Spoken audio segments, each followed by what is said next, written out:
Décio da Silva nasceu em setembro de 1956 em Jaraguá do Sul.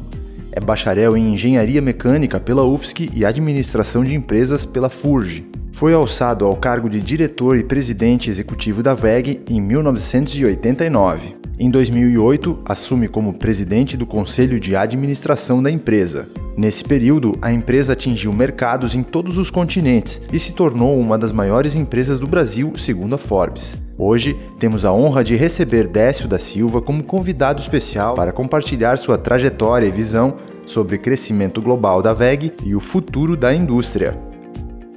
Olá a todos, nós estamos aqui começando mais um podcast da Academia de Negócios da Fiesc. Estou aqui com a Elisa, que é nossa parceira, membro do nosso conselho, empreendedora também. E junto comigo vai entrevistar aqui o Décio da Silva, também um parceiro da indústria catarinense, da Fiesc, e um exemplo de líder empresarial de uma empresa que é referência para o país. Eu costumo dizer na pessoa física, para não comprometer, que a WEG é a melhor empresa do Brasil, seja pelo crescimento, pela inovação, pela cultura, pela forma como é dirigida.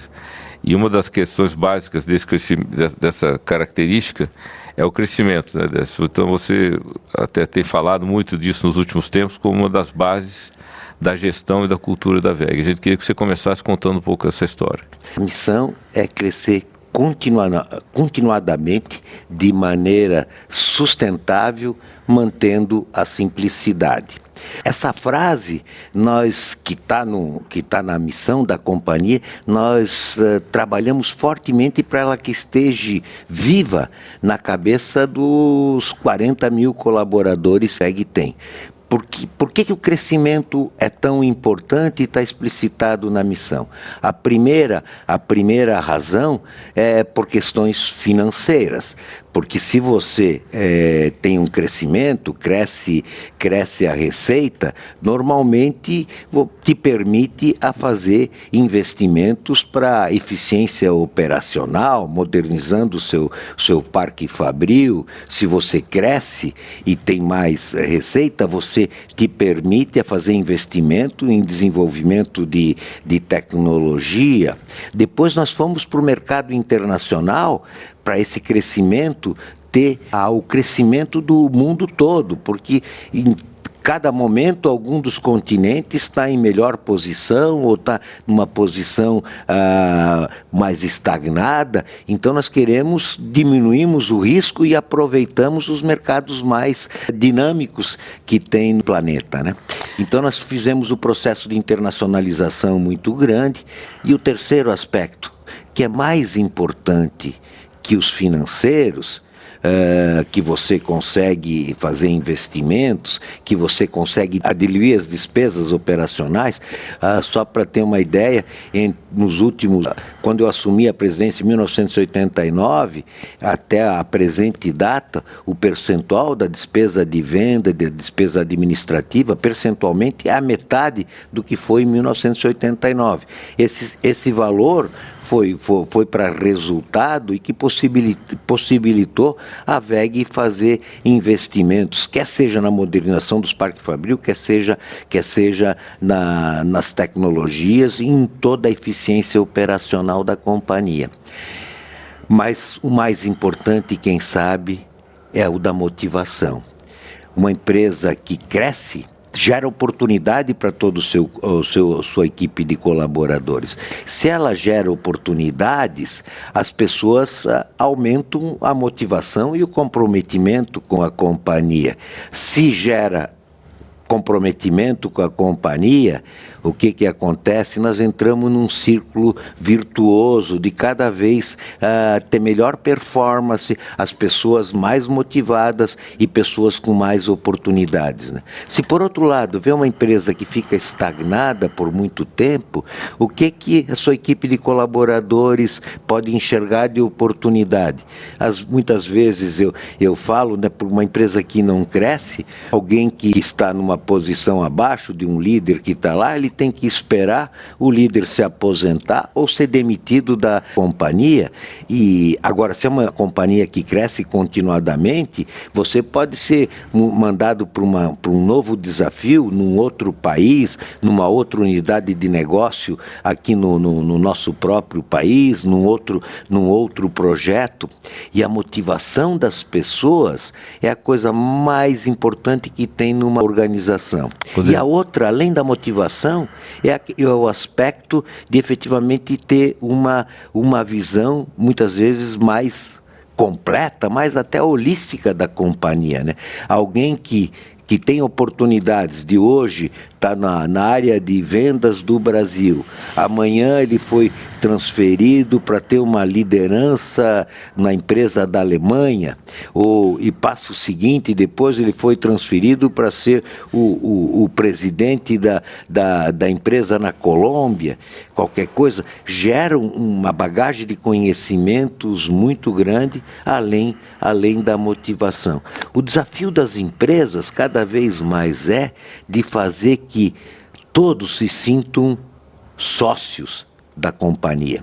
Por isso nós também temos até o nosso programa de participação dos lucros, que nós distribuímos 12,5% do lucro para todos os funcionários, até 12,5%, condicionadas a atingimento de metas. As companhias têm que ter muitas metas e têm que medir continuadamente o seu atingimento. E a motivação das pessoas é importante. Nós vamos chegar nos indicadores depois na medição, mas eu queria aproveitar até para você apresentar esse senhor que está ao seu lado aí, muito parecido contigo, inclusive, e duas coisas interessantes que eu queria chamar a atenção. A missão de vocês que você relatou, se a gente pega os manuais de planejamento estratégico, simplicidade entraria no bloco das crenças e valores, dos princípios e tal. Crescer entraria no bloco da visão do futuro, dos objetivos, né? A WEG tem isso na missão, ela tem isso no seu dia a dia. Não é uma questão só de princípio que a gente tem que seguir, que é importante, e objetivo que a gente tem que atingir, que é importante também. Mas não, está naquilo que nós temos que ser, né? E o outro ponto que você mencionou da oportunidade dos seres humanos, hoje em dia tem muito autor, né, que a gente chama de livraria de aeroporto, né, que anda falando que o ser humano é importante, as pessoas são importantes. Mas nós temos a satisfação de ter uma frase desse senhor no instituto lá em Jaraguá, que você conhece bem, que ele diz que máquinas podem ser compradas, dinheiro pode ser emprestado, etc, etc. Pessoas você não compra na esquina, você constrói. Então, já desde o início ele valorizava de fato as pessoas, como você acabou de relatar. Quem é esse senhor? Apresenta para nós, por favor. O seu Orego junto com o seu Werner e com o seu Geraldo, os três fundadores da WEG, né, eles foram visionários. Eles estiveram muito à frente do seu tempo, né? E a principal coisa que eles implantaram foi a cultura WEG. Trabalhamos todos fortemente para preservar a cultura. Claro que o mundo evolui, o mundo se transforma, mas a coluna vertebral da nossa cultura, que é desenvolver pessoas, gerir as carreiras de maneira meritocráticas, o aspecto do envolvimento e fazer que todos os funcionários se sintam pertencentes ao grupo, sejam parte efetiva da WEG, que no nosso programa de participação dos lucros, nós transformamos eles em sócios e tal. Então, essas coisas relevantes, e que o seu Egon também, junto com o seu Werner, o seu Geraldo, também estabeleceram, que a WEG tem que crescer continuadamente. E a palavra simplicidade, como tu disse, o crescimento que está na missão, a simplicidade é para nós lembrar, cada vez você vai crescendo e vai ficando uma empresa maior, você aumenta a complexidade. Então é o esforço para você não cair na armadilha dos grandes conglomerados de ficar uma empresa, com certeza, com algumas vantagens, mais recurso, mais pessoas, mais tecnologia, mas não correr naquela armadilha de ficar uma empresa burocrática, uma empresa lenta e sem visão de crescimento contínuo. Então, essa coluna vertebral que os fundadores colocaram lá, fizeram que seja onde chegou nos dias de hoje. Eu não queria perder o fio quando tu trouxe a questão de cultura, que sempre foi algo que ele cuidou. Uma das perguntas é, como é que vocês olham para essa mudança geracional, as gerações de hoje? Como é que vocês lidam com isso, essa mudança do jovem e essa diferença, né, esse parâmetro que há hoje entre competência técnica e competência emocional? Nós trabalhamos com nova geração, a idade média da companhia nas bases, e bastante jovens, né? E quando falo em jovens, eu lembro do Centro VEG, né? A nossa escola que foi criada internamente na companhia lá nos anos de 1970. Eu tive o privilégio de ser aluno da primeira turma. Foi um programa que foi feito junto com uma parceria com o Senai, no Senai na época. Essa escola assim permitiu que nós efetivamente mantivéssemos a cultura VEG. Claro que essa nova geração, ela tem algumas características diferentes da minha geração, né? Elas querem mais velocidade, elas querem tudo para hoje, né? E a gente trabalha muito para dar oportunidade para os jovens, né? Vocês vejam, um exemplo é o nosso atual presidente, né, Uba, que tem 44 anos, assumiu a presidência, mas há 10 anos atrás, 14 anos atrás, ele foi expatriado para a China com menos de 30 anos, né? Eu fui um jovem presidente, né? Eu assumi a VEG com o presidente da companhia com 31 anos. Foi a idade que o seu Egon, junto com o seu Geraldo e o seu Werner, fundaram a VEG, né? Então nós acreditamos muito no jovem. E esse aspecto emocionais, claro que tem que ser trabalhado, o RH é muito atento com essa nova geração, mas nós precisamos acreditar neles e precisamos dar oportunidades para aqueles que se preparam, para aqueles que têm disciplina, para aqueles que se alinham à nossa cultura. Eu acho que temos balanceado muito bem esse aspecto de trabalhar com a nova geração. Mas você acredita que dá hoje, com essa cultura nova, de fazer o jovem de hoje, né, ficar trabalhando na mesma empresa por 22 anos, 25 anos, para traçar essa jornada que o Cuba, por exemplo, traçou, né? Eu acho que dá para isso, tem que crescer. Se tu não cresce, os jovens não têm oportunidade. Então, hoje a quantidade de chefias que nós promovemos aí, com 27 anos, com 28 anos, é muito grande. Gerentes com 30 anos e um presidente que assume a companhia com 44 anos. Então, o crescimento, eu acho que é o principal ponto, Elisa, sobre esse aspecto, para tirar essa ansiedade, né, para ele poder crescer junto. O Décio, pegando aqui o Harry, né, que foi o CEO, o executivo que sucedeu, ele trabalhou contigo, né? E aí vem o Cuba. Os dois têm espírito de dono, como você tinha também? O Harry me sucedeu, ele manteve a cultura que veio dos fundadores, a missão dele de manter o crescimento contínuo da VEG, ele fez de maneira excelente. A internacionalização, ele aprofundou de maneira muito forte. Durante os 16 anos de mandato dele, do mais baixo ao presidente, todos eles que se comportem efetivamente, além de ser executivo, que aquela coisa de empreender, que aquela coisa de fazer coisas novas. Fazer 30 aquisições, ou mais de 30 aquisições em 10 anos, é dois M&A por ano, né? Esses indicadores de crescimento, de desenvolvimento de produtos em tantas áreas, né, de verticalização, né, numa época que se dizia que verticalização era suicídio, né, ou seja, A gente tem um slogan aqui na federação que foi desenvolvido nos últimos anos agora, de que o impossível não acontece aqui em Santa Catarina. A gente não acredita no impossível. A WEG é uma empresa que não acredita no impossível, né? Tem muitas coisas que pareciam impossíveis, se torna uma empresa global, líder de mercado, desenvolver produtos em várias frentes e tal. E ela se supera a cada ano. Eu costumo dizer que a gente olha o relatório de investidores quando aparece alguma coisa do tipo: a WEG está analisando o mercado tal para buscar identificar oportunidades. Já quer dizer que ela quer ser líder naquele setor.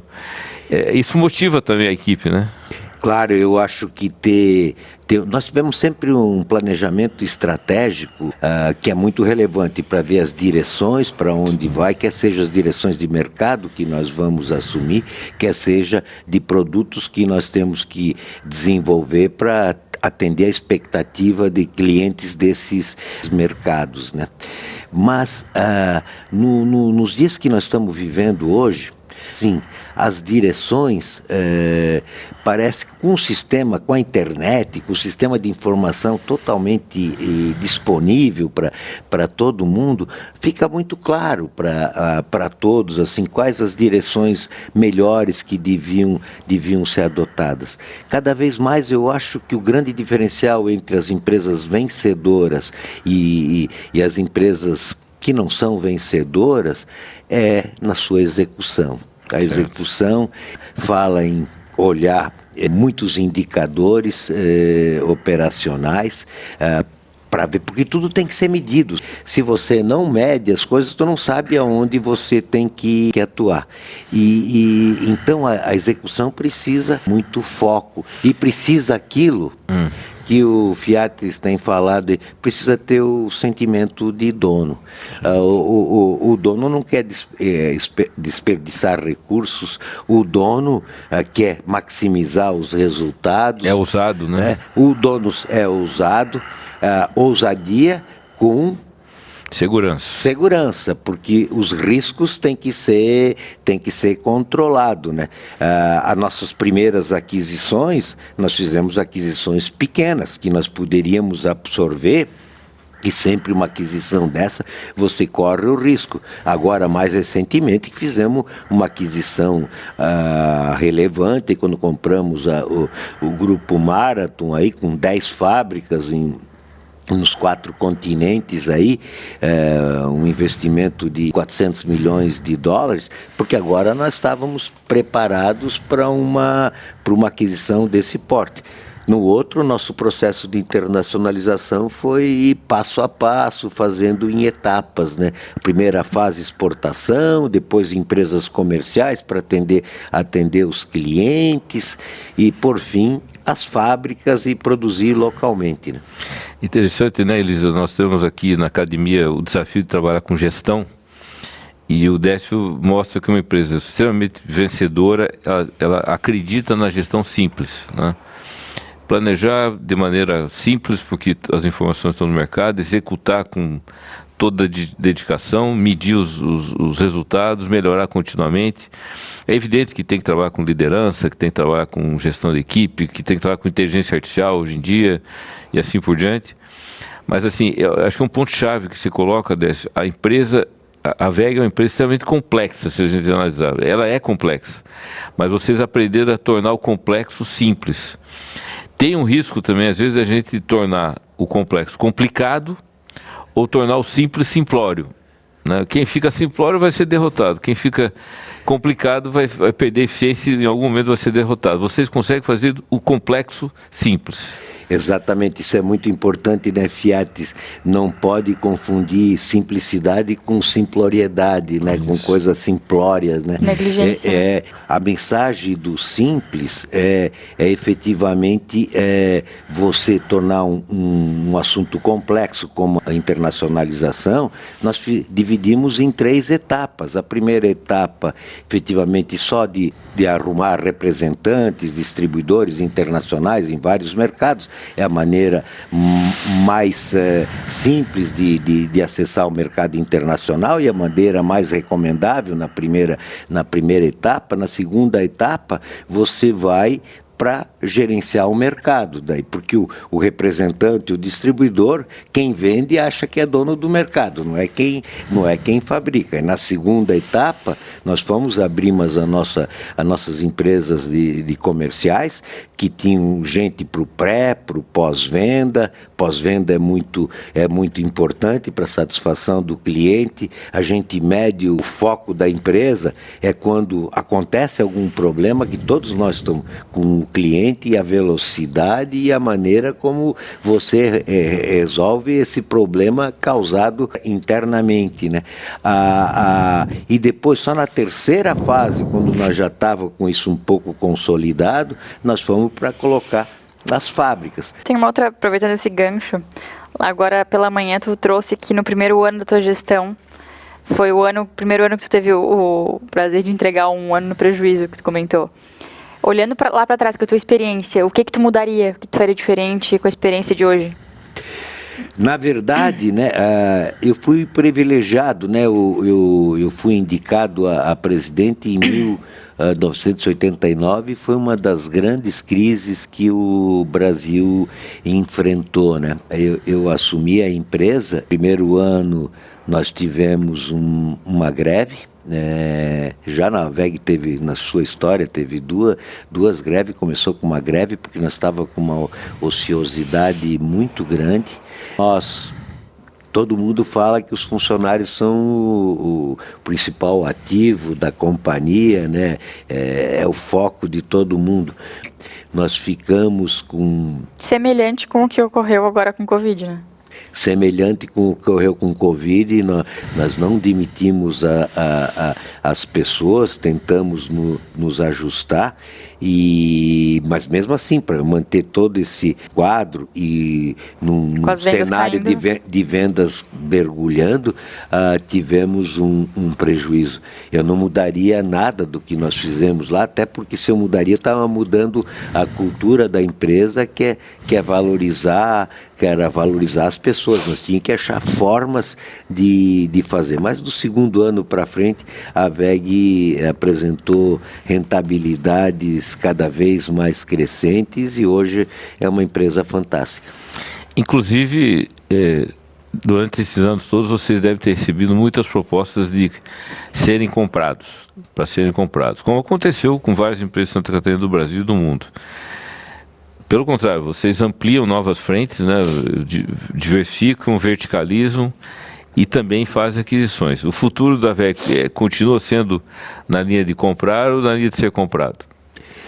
Bom, a WEG está sempre aberta para as oportunidades de fazer aquisições, e as aquisições normalmente são pautadas as escolhas das aquisições são pautadas por dois aspectos. A primeira é uma aquisição que nós temos que fazer porque vai agregar uma tecnologia nova que nós não dominamos. Ok, ela passa pelo crivo, entre outras coisas, mas essa é a pergunta inicial, se ela vai fazer. A segunda é, se ela não agrega uma tecnologia, porque é uma tecnologia que nós temos, ela agrega um mercado relevante que nós estamos com dificuldade de crescer, dimensões aí, nós fizemos perto de 40, um pouco mais de 40 aquisições na história da companhia. E vamos continuar aberto a todas as oportunidades, porque o crescimento a gente se faz com novos produtos, com novos mercados, fazendo isso de maneira orgânica ou por aquisições. São alguns dos indicadores que aparecem no relatório de integridade, no relatório anual da WEG. Nós fazemos aqui na academia sempre uma espécie de um levantamento dos principais relatórios de investimento para ver o que as empresas estão acompanhando. Esses aqui são 4 indicadores, né, que aparecem nos relatórios de vocês e certamente são importantes. Por outro lado, a gente vê que tem outros 3 aqui que a gente colocou no outro slide para que você comente também, porque nós sabemos que esses são os seus queridos. Eu acho que tem para administrar uma empresa tem que medir muitas dimensões e tem que ter muitos indicadores, né? E algum é de grupos, é de grupo financeiro. Eu gosto muito do ROIC, eu gosto muito e controlamos. Eu não, a VEG inteira é muito focada no ROIC, é o principal indicador no plano de metas, naturalmente com consequente impacto na remuneração variável dos executivos, é muito em cima de ROIC e do crescimento da receita, né?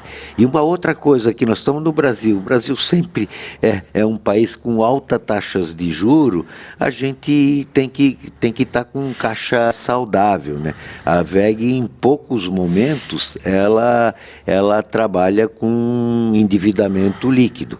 A dívida não é ruim, nós temos que buscar financiamentos o tempo todo, mas a que custo tem que buscar esse financiamento? A VEG olha muito financiamento para desenvolvimento de tecnologia, que muitas vezes tem incentivos, e também financiamentos, mesmo que for para expansão de atividade, compra de máquinas, mas que estejam taxas adequadas. Por isso, nós controlamos o caixa quando efetivamente não tem taxas de financiamentos adequados, caixa que sai. E o ROIC é a taxa de entrada junto com o crescimento para remunerar os executivos, e é a chave de entrada do nosso programa de participação dos lucros, que envolve todos os funcionários da companhia.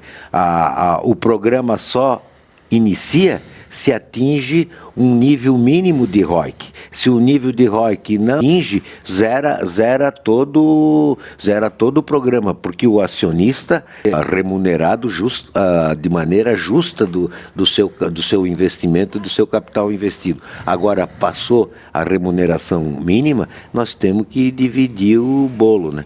Os outros indicadores que você mostrou são relevantes, né? O ESG hoje, questão do meio ambiente cada vez mais relevante, né? Nós estamos vendo as coisas acontecer com as enchentes, com os furacões, crescendo com tudo isso. Então, o meio ambiente e a transição energética é muito relevante.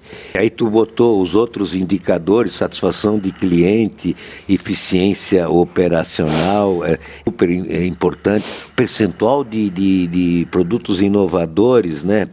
Nós temos mais de 50% da nossa receita do último ano desenvolvido nos 5 anos. É muito legal.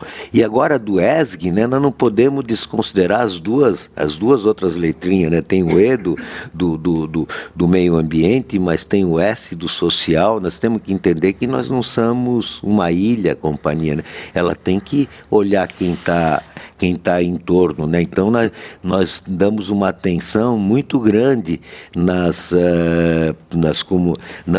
comunidades onde nós temos esse bate-papo não foi ensaiado, né, como a gente sabe, mas você entrou exatamente num ponto-chave agora que nós vamos caminhar para fechar, quando você fala que não é uma ilha, né?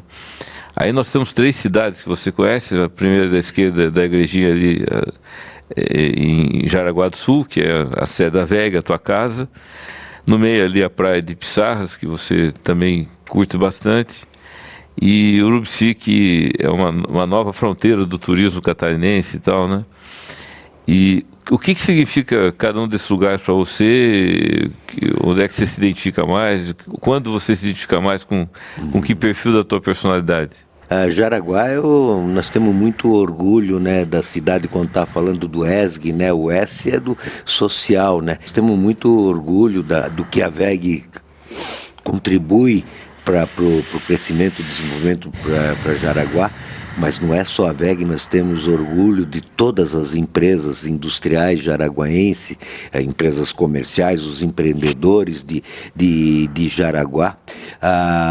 Lá nós temos uma relação muito próxima com o poder público, com a prefeitura municipal, os empresários, seja a Federação das Indústrias, quer seja os empresários individuais de Jaraguá, se conversam muito muito bem com o poder público municipal nessas últimas décadas. Então, o Jaraguá tem orgulho pelos indicadores socioeconômicos que ela apresenta, os indicadores de desenvolvimento social, uma cidade super segura, da saúde, dos aspectos culturais, da nossa SCAR que tem lá. E as outras 2 cidades catarinenses, onde eu divido também a minha residência, né? Parte na nossa praia de Pissarras, que é muito legal, que está também hoje apresentando um crescimento exponencial na construção civil, né? E Urubici, lá eu tenho minha casa de praia, e em Urubici eu tenho a minha fazenda lá, da minha família, e é um lugar maravilhoso do mundo, né? Ali é para tanto em Pissarras quanto em Urubici, é para se divertir. É aí que você exerce essa função aí não tão conhecida? Eu fui uma pessoa que sempre tive os meus hobbies e as minhas coisas fora do trabalho, por mais que trabalhei... Deixa eu, antes de tu responder, vou emendar com a pergunta, que é, como é que na tua jornada, desde que tu assumiu a presidência ou como executivo, como é que tu dosou o hobby, saúde, família, trabalho? Obrigado pela pergunta aí, Elisa.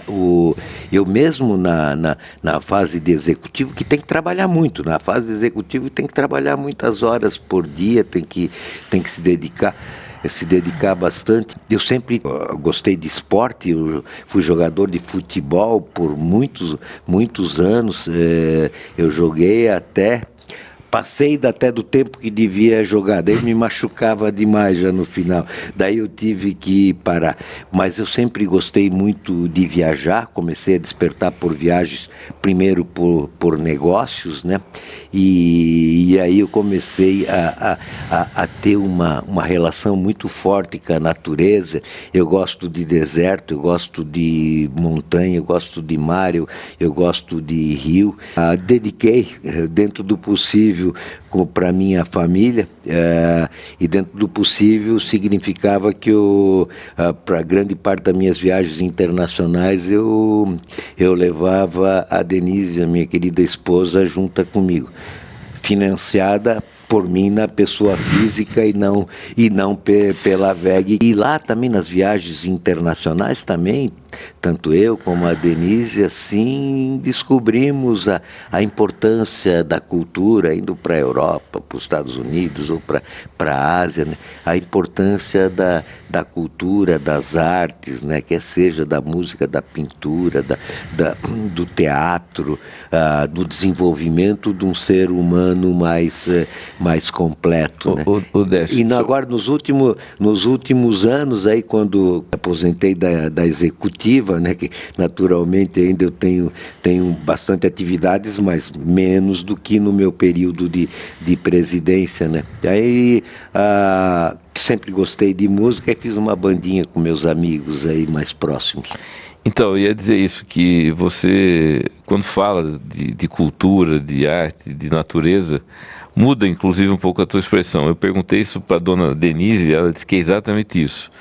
Aliás, ela disse que você continua trabalhando como um louco, mas você está cada vez mais roqueiro, o que deixa ela cada vez mais apaixonada. ela nos revelou isso aí. Isso aí, a Denise foi uma grande parceira, inclusive, como disse, levando isso era antes de ter telefone celular, que era um mundo... Quem não faz tanto tempo, né? Agora, como é que a gente vive sem esse negócio, né? Eu saía do hotel de manhã às 6:30 da manhã para minhas atividades. Ela sabia que às 5 horas da tarde ela tinha que estar lá fazer o check-in para mim, me esperando com tudo pronto que eu ia. Não tinha check-in à distância, isso. Não tinha para combinar que horas tu vai chegar. Tô chegando. Eu tô quase chegando. Isso. Tinha que ter disciplina de estar lá no lugar certo, combinado, na hora certa. Foi momentos muito difíceis, nós viajamos uma centena de países aí Eu queria te fazer uma pergunta nesse sentido. Nós tivemos esse evento que a Denise inclusive participou e deu uma palestra excelente, da questão da indústria da cultura, né, da indústria criativa, da economia criativa e tal. Mas eu até fiz uma pergunta durante o debate lá sobre a cultura na indústria e a importância da criatividade para a economia, entendeu? Exatamente o contrário. O quanto que uma pessoa que também, além de se educar com você em engenharia, em tecnologia e tal, ter essa sensibilidade para outras frentes, aprender cultura, aprender sobre arte, aprender sobre outros campos, o quanto isso efetivamente é uma frescura ou efetivamente pode fazer diferença para o ser humano, para ele se tornar mais competente, mais efetivo e tal. Uma pessoa para ser completa, ela tem que ter uma sensibilidade pro artístico, para a estética, para a cultura, para a história, preservar o patrimônio histórico, cuidar das nossas florestas, do meio ambiente, né? Isso são coisas muito relevantes e fazem diferença, né? Eu acho que a Denise deve ter falado ali, né, sobre os grandes cientistas, às vezes são esquecidos, foram muito sensíveis à arte, né? E Harvard agora, nas últimas décadas, criou o STEAM para um país ser desenvolvido, tinha que ter ciência, tecnologia, engenharia e matemática, e agora mais recentemente eles botaram um azinho de artes aí, né? Porque viram que inovação e artes tem uma ligação bem importante, né? Então, desenvolver outros tipos de atividade ajuda qualquer engenheiro, qualquer executivo, qualquer profissão. Eu acho que dá uma visão mais humana que é muito relevante. Nem toda arte tem inovação, mas toda inovação tem um pouco de arte, né? E um exemplo muito prático, né, de ver, né, um país que até poucos anos atrás era do grupos dos em desenvolvimento, né, a Coreia do Sul, né, que tem empresas portentosas na área de tecnologia, né, grandes nomes de tecnologia que apareceram nos últimos 30 anos, e agora eles têm uma indústria criativa gigante. Uma marca mundial potente. Uma marca mundial potente, né? Você vê ganhando Oscar, você vê. Quem ia imaginar que as crianças brasileiras iam pensar em Coreia do Sul, porque agora tem a música do K-pop aí, a música coreana. Então eles, numa velocidade muito grande, e fizeram uma indústria de um valor gigantesco, né? Elisa, você que está junto do teu colega aqui, que também foi sucessor do fundador, e você sucessora do fundador também, mais ou menos com a mesma idade. Faz a tua última pergunta para daí nós caminharmos para o final aqui. Faz quantos anos que teu pai faleceu? Uns 4, 5 anos. Quando tu vai tomar a decisão, tu ainda pensa nele até hoje? Olha, sim, em primeiro lugar tem uma foto com os 3 fundadores, sempre na sala de reunião do conselho, dos 3 olhando para nós o tempo todo, né? Então, a gente não pode esquecer. A gente lembra deles porque lembra dos princípios que eles estabeleceram, né? De crescimento, de disciplina, de olhar para as pessoas, de formar a gente, né? Uma coisa que nós medimos muito é o número de pessoas que nós promovemos, que são gente da casa. Às vezes contratamos gente de fora, tem que trazer, mas normalmente é gente na média da pirâmide. A maioria dos nossos executivos, hoje no grupo do Cuba, como era no grupo do Hari também, 70%, 80% foi primeiro emprego da Construiu uma carreira lá, né? Construir uma carreira. Então, a cultura não é um manual, é atitude, personificam na nossa cultura. O Décio, para a gente ir para 2 últimas observações. Você falou aqui claramente que a empresa, né, ela tem ali uma identidade própria com seus princípios, com a sua missão, com seus líderes e fundadores. O coração da operação dela é desenvolver tecnologia, produzir com qualidade, entregar um produto que funciona e atender o mercado o tempo todo, né? Você tem as relações que nós comentamos aqui com os concorrentes, com parceiros, etc., órgãos, entidades, né, de governo, etc. A empresa ela não é uma ilha, como você mencionou um pouco antes, né? E a WEG aprendeu a não ser uma ilha, ela utiliza de parcerias com universidades, ela utiliza linhas de financiamento de políticas públicas, ela sabe trabalhar em parceria e tem aprendido cada vez mais. A gente percebe que ela tem ficado cada vez mais aberta. Antigamente era um pouquinho mais fechada, hoje está mais aberta e tal. E você sempre chamou atenção da questão da governança. Tem até uma história que uma pessoa me contou, que quando você ainda administrava, você era o CEO, você estava discutindo com o conselho a implantação do sistema de gestão empresarial, do software de gestão empresarial, e você era a favor de desenvolver. E o conselho decidiu que tinha que ser comprado. E você defendeu arduamente, de maneira muito forte, mas no dia seguinte da decisão você chamou todo mundo, está decidido, vamos implantar, e defendeu aí com mais força ainda o que o conselho determinou. Então você valoriza muito a governança, a gente sabe disso. Se coloca no papel de um conselheiro de uma empresa chamada Brasil S.A. O que você recomendaria para essa empresa? Eu acho que o Brasil precisa um pouco simplificar suas estruturas, né? A se tornar um pouco mais simples, né? A começar pelo sistema tributário, que parece agora vamos ter, se não era exatamente tudo que todos nós gostaríamos, mas vem um pouco na linha de dar uma simplificada, né, naquele número de impostos que nós tínhamos e o tamanho das áreas de apoio que tem para controlar isso tudo. Então esse é um caminho que nós temos para simplificar. A outra, nós precisávamos efetivamente dar mais poder para a base, para o município, para o estado, e menos para a federação. Claro que a federação tem que ter uma parcela, porque os projetos estruturantes, os projetos estratégicos, tem que ser feito de maneira centralizada, né? Mas o orçamento devia ser mais descentralizado, né? E fluir mais para os municípios aonde está perto dos clientes ali, né?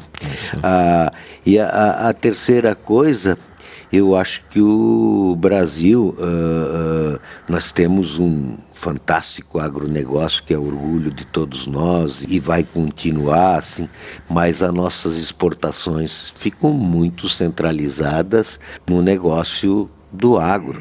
Nós precisamos fazer o que Estados Unidos, o que Alemanha, o que Coreia, o que China, o que Japão faz, é dar uma atenção mais em produtos de alto valor tecnológico, de alto valor agregado. Tem que ter políticas públicas para desenvolver tecnologia, porque agora se decide o que vai ser o Brasil daqui a 10 anos, né? Precisamos fazer a indústria tomar um papel importante. Dá um prejuízo à agricultura, mas ela tem que ganhar crescer, mais espaço, né? Ganhar mais espaço. É isso aí, eu acho que essa é a mensagem. Nós temos que produzir mais valor por quilograma, né? E isso é a agregação de valor. Décio, nós vamos passar aqui umas imagens, 40 segundos para finalizar a nossa conversa. Foi uma aula, evidentemente, como a gente imaginava. Mas assim, nós vamos passar umas imagens e queríamos que você, em 40 segundos, falasse um pouco do passado da empresa, do presente e do futuro, obviamente. Vamos mostrar, claro, os fundadores. Eu tenho uma experiência pessoal, assim, que eu sempre digo que me marcou muito, que um dia você me convidou para fazer uma reunião quando eu estava para assumir a superintendência da CERT, e eu pedi para você ser membro do nosso conselho, e você marcou às 8 horas lá da APA.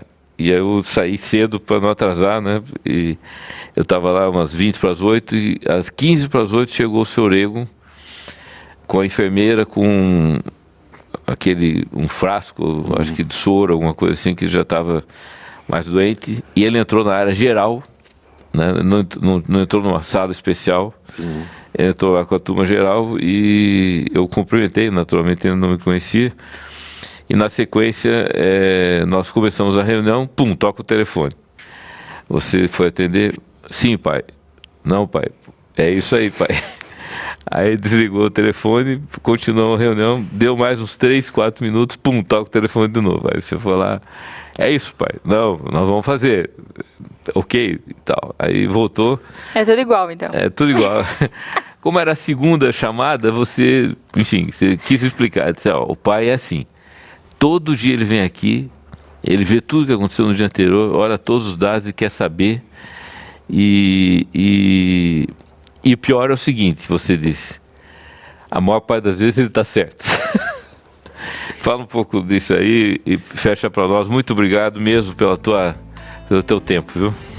Bom, eu acho que a coisa mais importante que teve na VEG foi a cultura estabelecida pelos 3 fundadores. Eles foram visionários, estiveram à frente do tempo. Eu acho que a coisa muito bacana que aconteceu, que tanto eu quanto o Harry e agora o Cuba iniciando, nós temos certeza que nós vamos levar esses princípios, esses valores, essa cultura da VEG. A outra coisa que eu acho que é muito importante é a união dos acionistas da companhia, dos acionistas controladores, né? Meu pai sempre dizia que era muito visionário, né? Nesses momentos finais, né? Da vida, quando eu iria falar algum assunto mais de negócio, ele dizia, não pergunta isso para mim que eu não posso te ajudar, mas tu quer saber uma coisa importante? Trabalha para a união das famílias, porque isso é muito relevante, que numa companhia já tem desafios enormes, né, para crescer. Tem as necessidades do cliente, tem os concorrentes, tem os fornecedores, tem a comunidade, tem os funcionários que tem que ser atendidos ainda. E aí, quando efetivamente não tem harmonia entre os acionistas, é um desperdício de energia muito grande. E a energia tem que ser concentrada para efetivamente fazer o crescimento da companhia, gente, e ir para frente. Gente, essa é a cara da VEG, né? É a cara da VEG. O que tem de mais complexo do que você promover a união das famílias? E o que há de mais simples com um conselho como esse, né, que faz toda a diferença e é aquilo que tem que ser feito para uma empresa se desenvolver e se tornar cada vez mais competitiva. Tomara que nós tenhamos cada vez mais muitas VEGs nesse país, mas muito obrigado por vocês terem construído essa referência. Um grande abraço. Tá bom. Elisa, obrigado e um prazer contar com o Décio da Silva aqui e contando a experiência da VEG. Esperamos tê-lo outras vezes. Vamos te convidar uma hora dessa com a Denise junto para ser também o lado cultural da coisa. E muito obrigado a todos por participar aqui. Obrigado, Fiat, obrigado, Elisa, obrigado a todos aí que estão nos assistindo aí.